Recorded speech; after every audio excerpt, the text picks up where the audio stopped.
So, last weekend, my cousin and I were enlisted by Uncle Gary to help move his collection of 3,000 rubber ducks. You know, the typical Saturday family bonding activity. Now, Uncle Gary is a bit of an eccentric character. He's the kind of guy who wears socks with sandals and insists that his lucky Hawaiian shirt wards off bad weather.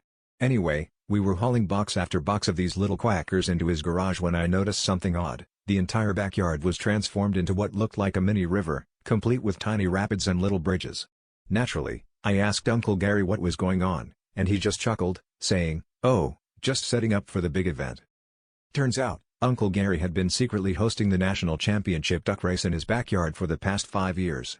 Who knew? Teams from all over the country would send their fastest rubber duck to compete in what was essentially the Olympics for bath toys. My cousin and I were baffled. How did this even start?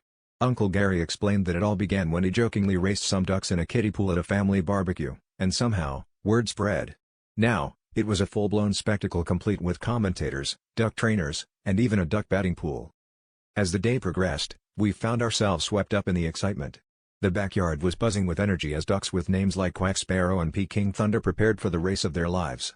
Uncle Gary was in his element, dressed in a referee shirt and a whistle around his neck, ready to start the race. Just as the ducks were lined up, Uncle Gary announced the prize for the winning duck, a year's supply of breadcrumbs and a golden duck trophy engraved with the words featherweight champion. The race was quacking hilarious, with ducks bumping into each other and spectators cheering them on like it was the Kentucky Derby.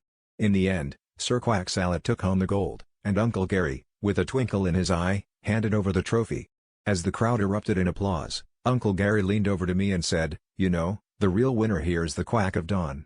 That's when I realized, living next to Uncle Gary is never a dull moment.